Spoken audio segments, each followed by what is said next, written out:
Hey, across my platforms this year, I've talked about how energetic menopause mirrors biological menopause in rhythm, threshold, and timeline mechanics.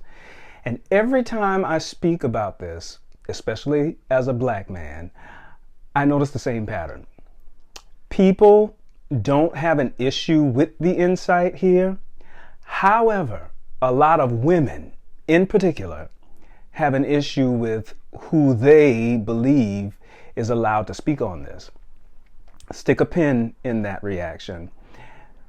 We claim we want men to be emotionally intelligent, intuitively literate, energetically aware, but the moment a man speaks fluently about female-coded experiences, whether it be childbirth, perimenopause, menopause, or hormonal shifts, people flip into suspicions and defensiveness. Oh, he's intruding. Here's another man dominating space that isn't his, and a black man at that. He doesn't get to talk about this. That contradiction is annoyingly loud. It's like men can talk about childbirth and its spiritual parallels without resistance, and something equally metaphysical, energetic, and timeline-based is treated like forbidden territory. That's social policing, and it doesn't honor or protect anyone. It actually hurts everyone. It prevents men from being informed, prevents women and childbearing people from being heard. It prevents the collective field from receiving metaphysical context that could change how we all understand energy, aging, embodiment, and relationship dynamics. It ultimately slows down the integration process of coherence. So much of humanity's emotional, relational, and spiritual dysfunction could be understood through the intelligence embedded in the female body if fear, bias, grievances weren't writing the subplots to keep that intelligence hidden. And that's exactly where the real message begins. And so you might be asking, well, how does one know the difference between energetic childbirth and energetic menopause? Energetic childbirth is an expansion phase. It feels like a push, a bursting through, a stretching of capacity, a sense that something is crowning through your field. You feel flooded with vision, creativity, and urgency. The body feels overwhelmed, but overwhelmed as momentum. There's forward pull, a new identity forming, and a sense of something's coming through. It's intense, but it's outwardly generative. Energetic menopause is not like that. And you'll feel the difference immediately in your body, in your pace, and in your timeline. With energetic menopause, your body is experiencing a full-scale metaphysical and timeline recalibration.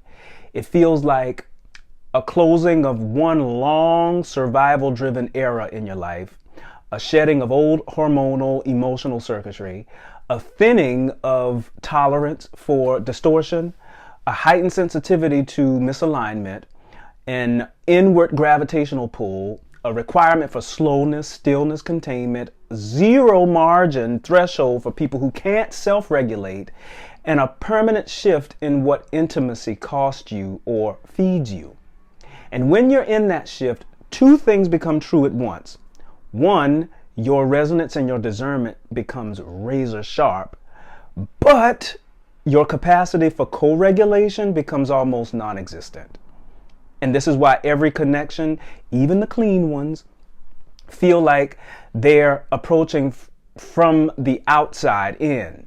You have a desire, the clarity, the softness, but your body is saying, nobody can enter this field right now without collapsing against the heat I'm burning through right now. This is the math of timeline mechanics. Everybody's on their own timeline. Energetic menopause means your field is transitioning the timelines. Everyone else is in whatever phase of survival they're in, and those rhythms don't sync with yours easily.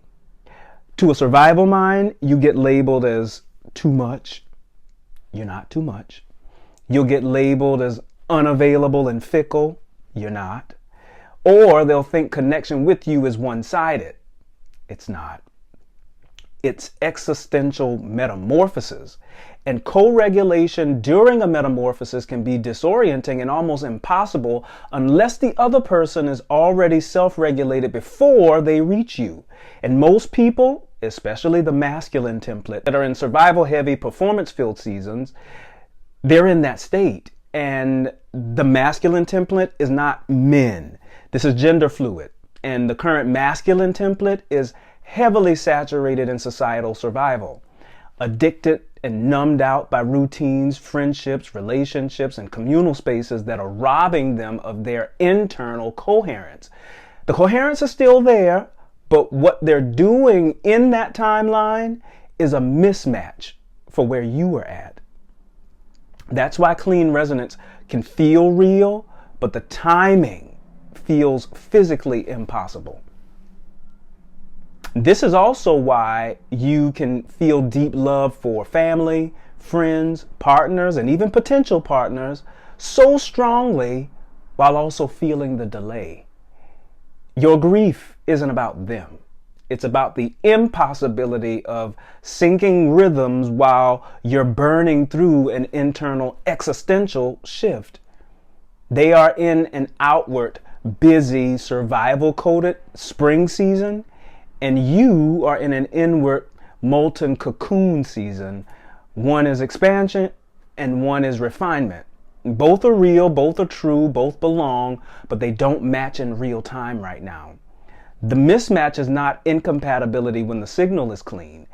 It's timeline desynchronization. This internal shift makes you hyper aware of the distortion, intolerant of emotional laziness, sensitive to rhythm mismatches, exhausted by energy leakage, uninterested in raising someone else into coherence, protective of your bandwidth, and magnetized to resonance, but you're unable to hold the timeline consistently.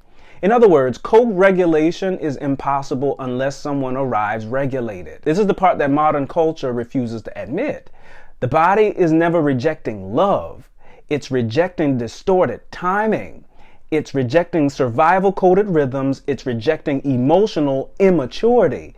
And simultaneously, it's telling you, when this internal restructuring stabilizes, my field is then able to receive what it's been calling in. Through timeline sync, that only happens once the metamorphosis is complete. And you're not waiting for them, you are hovering in your field until it finishes rewiring.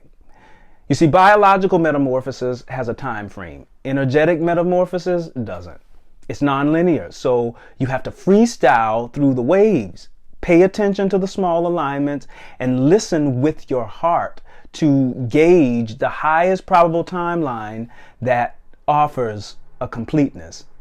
And that's if both of them are happening at the same time for some of you. And so the deeper reflection here is that the past decade of my life has been the gradual remembering of this exact equation. And I understand the pushbacks, the shadow bands, the delays, the setbacks, especially toward me as a gay, queer black man who's aware of a lot more than he can actually show. It's a mirror of contradiction. Understanding internal rhythmic intelligence gives you the precision and the responsibility to navigate external timelines, mismatch pacing, co-regulation breakdown, survival-coded relationships. And this is how internal intelligence expands itself inside a field that hasn't caught on yet. So, stay hydrated, stay connected to your breath, and stay the course.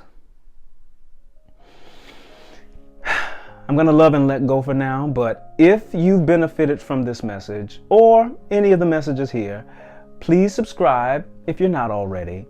Please resubscribe if you feel aligned again, and reflect in the comments section below. Give this a thumbs up and share it with someone who actually gets it. And feel free to support my Substack as well as my online bookstore.